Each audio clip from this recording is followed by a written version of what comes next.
What's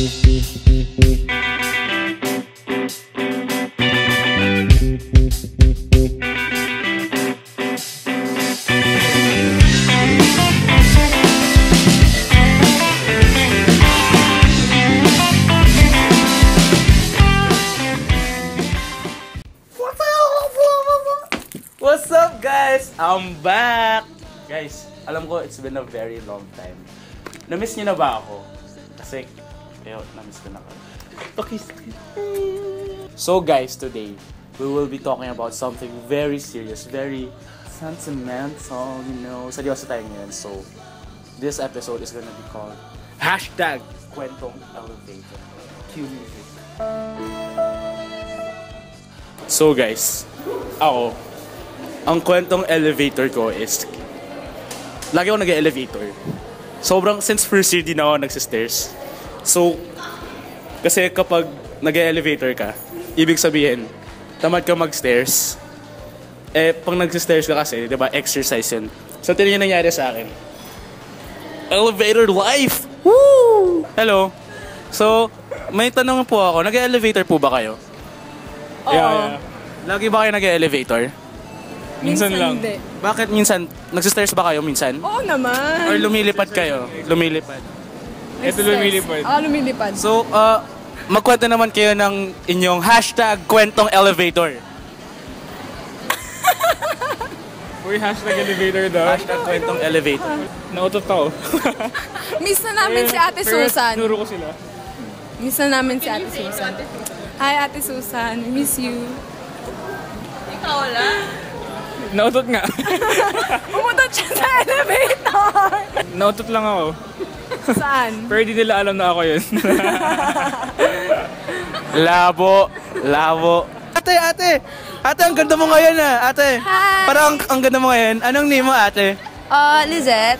Hi, Lizette. Lizette, 0977. Huh? 0977 85. Okay, so, ate, nag-elevator ka ba? Always. Always? So, tamad ka mag-stairs? Malayo kasi yung room eh. Kasi like, 7th floor pa. 7th floor ba? So, ate, kilala mo ba yung mga ate push-buttoners natin? Si ating naka-white. Ate, alawag ko kay Ate kina Ate Susan, kina Ate Pards. Ate Susan, siya lang actually yung kilala ko doon. Oh, si Ate Susan daw. So, anong best memory mo ng #Kwentong Elevator? May isang time, bigla na lang may naamoy kaming hindi kaaya-aya. Sabihin na nating posibleng ako yun. Pero hindi ko na lang sinabi dun sa kasama ko kasi nakakahiya. Parang lahat ata umuutot sa elevator, no? Grabe. So, thank you. Ikaw din. Hindi ako gumaganon. This is Emil Manar reporting outside Beato Angelico building. So today, we are here in one of the pavilions. We will interview other people, yes. So, kuya, anong pangalan mo? Marvin, so, nag-elevator ka ba? Oo. Gaano kadalas? Pag tinatamad. Tamad. Ganyan tayo, tamad. So, kilala mo ba yung mga nag-ooperate ng elevator? Oo, yung sila ate. Sina Ate Susan, sina Ate Pards, ganun. Magkwento ka naman ng kwentong elevator mo. Yung best memory mo sa kanila or sa simply pag-akit ng elevator.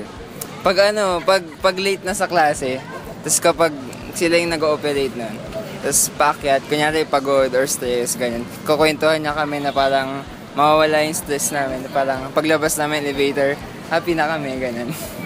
Kasi sina ate mabait, ganun. Sobra. Yes, thank you. Hello po, pwede po kayong i-interview. Ayan, kuya ikaw na lang. Kuya, anong pangalan mo? John, nag-elevator ka ba? Bro.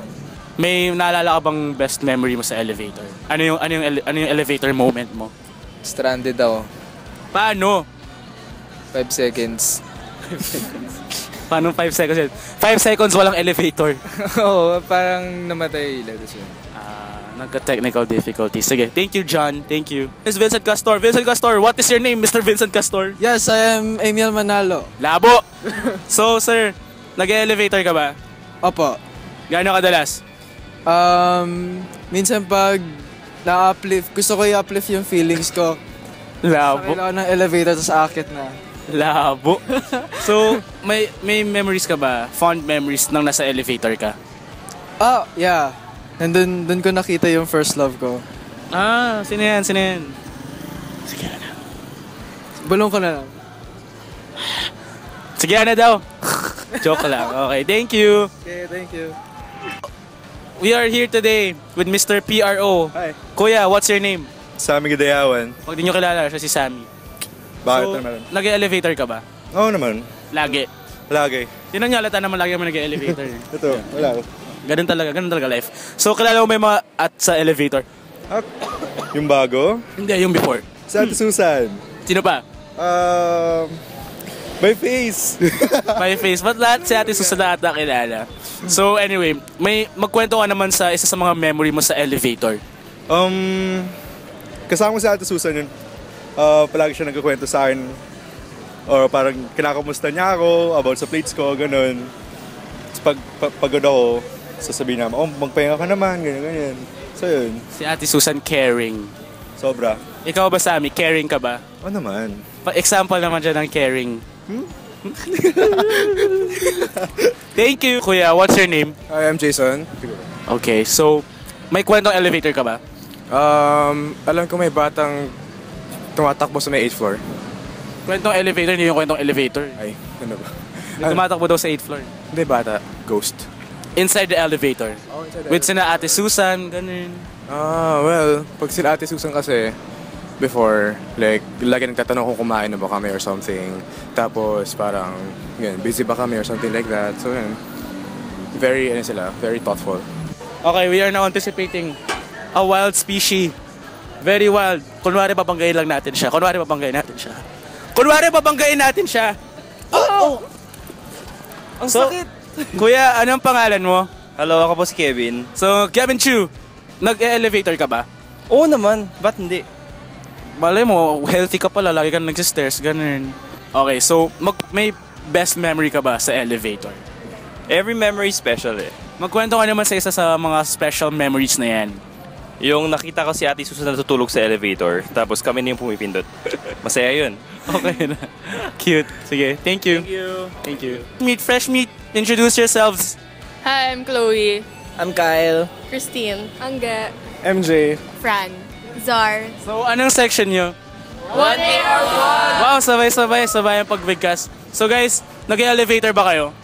Yes. So guys, ano yung best elevator moment nyo? Oh, yun naipit ako. Pwede rin. Naiipit lagi. Pag sumasara yung elevator. Tapos yung unang time nung di namin alam yung buttons. Oo, akala namin doors open pala. Tapos yung 4th floor down. Labo.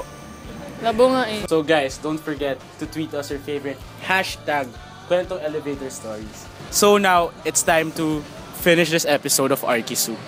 So guys, what is the moral of this episode? It's simple. Parang ang buhay, parang elevator lang. There will always be ups and downs. Sometimes, sideways. Pero, just remember that through those ups and downs, lagi kayong may kasama. Maybe other people or special people.